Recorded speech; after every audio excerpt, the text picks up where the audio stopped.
They've existed for millions of years without change to their appearance. This scaleless fish is not only one of the largest, averaging 7 to 12 feet in size, it also has one of the longest lives, with many of them living well over 100 years. Because they are slow growing and mature very late in life, sturgeon are particularly vulnerable to exploitation. Sturgeon have been classified as a species at risk in most populations around the world. The Lower Fraser population of white sturgeon isn't a species at risk currently because the population is fairly robust and is coming back. Don Tillepaw is the director of the International Centre for Sturgeon Studies at Vancouver Island University.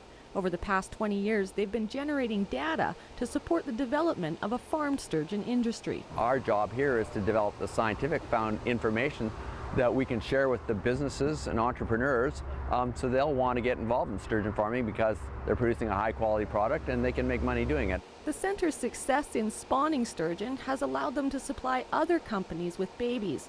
Although interest in the sturgeon farming industry is high, it's just beginning. The sturgeon industry in BC currently is comprised of two active farms plus whatever little product we might sell. One of those companies, Target Marine Hatcheries, has grown the sturgeon for 11 years and now produces an award-winning caviar from farm sturgeon. So we're pretty proud of that, and I think we'll see quite a rapid uptake in sturgeon as a possible farm species in BC. Fish are not the only marketable product coming out of the Sturgeon Centre at VIU.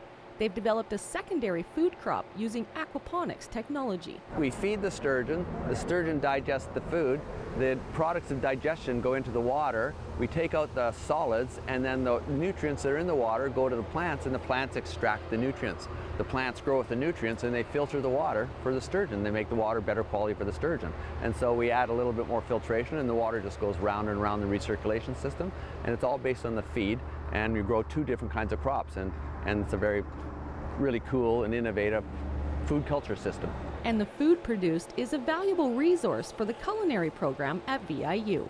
It's fresh. It gets picked. We wash it, we serve it. We've been getting their kales, their quinoa. The quinoa is really different because when you buy quinoa in the store, you get the seeds.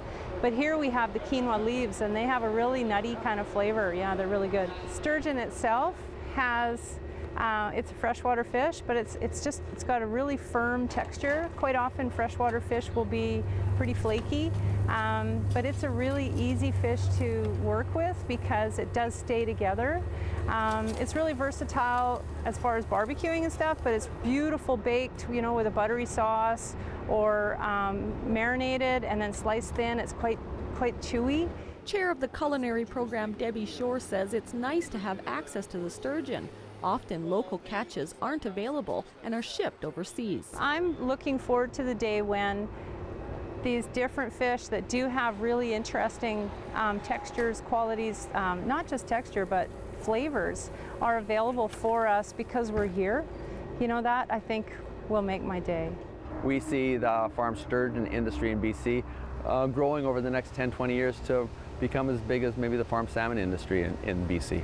Farming is basically, with the caviar, I would say that's the future, because you can't just keep pulling out females out of a lake system and expect it to be prolific. The high quality and popularity of sturgeon caviar has contributed to these species being at risk of extinction.